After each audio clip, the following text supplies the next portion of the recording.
Today you are going to learn about change notifier with the provider package. Hello everyone, I'm Lu, and this channel used to be called Flutterhouse, but I decided to change to my own name, well, nickname, but you get it. I decided to change because I don't want to do just Flutter related things, and I was getting sick of the name Flutterhouse. But let's get to the video. Well, the provider package is being used for small and medium-sized apps. For its popularity, it has been replaced the sculpted model that we saw in the last video. Now let's talk a little about the code.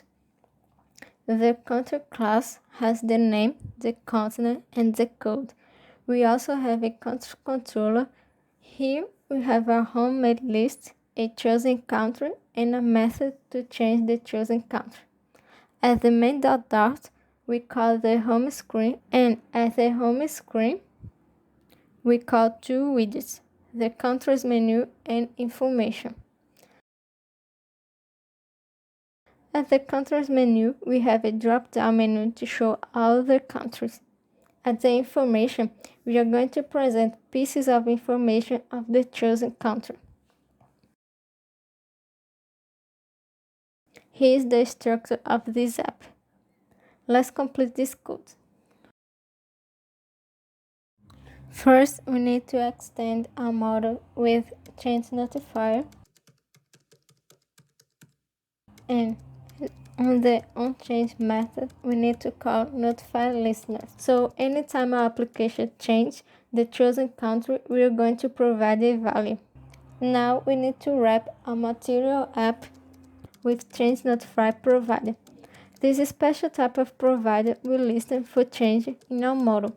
It has a create method that provides values to the descendants in the widget tree.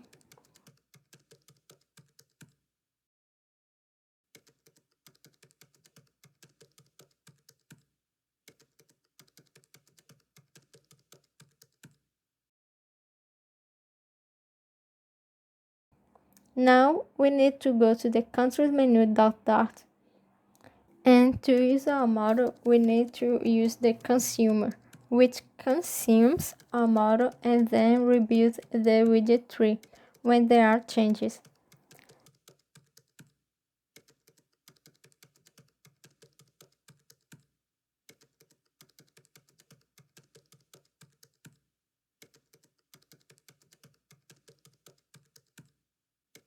The consumer has a build method that takes a context our model. That's how you're gonna have access to the model and a widget.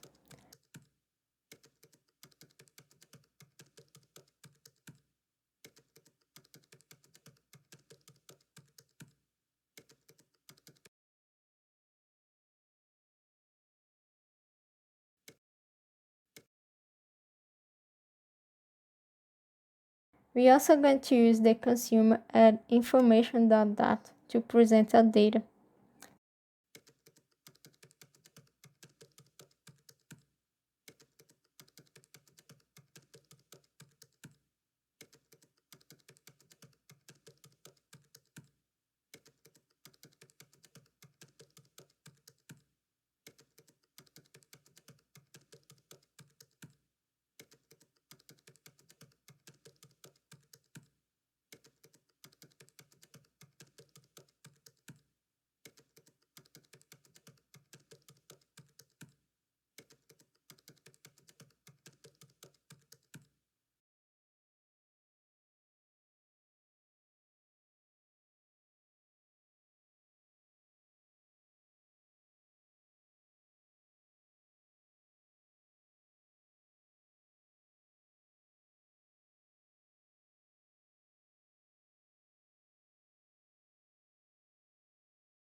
Aware of one thing.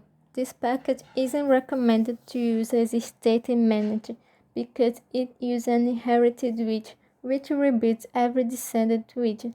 But with provider, this is resolved with a kind of cache system to avoid these reconstructors. Another reason is that it originally existed only to bring dependency injection. In the next video, I will continue with the provided package, but not to talk about state management. We are going to use the filter provided to consume an API for this app. So instead of using our handmade list, we are going to fetch some data. You can check this code at the link in the description, and also you can find me at Instagram. Thanks for watching, and I'll see you soon. Bye!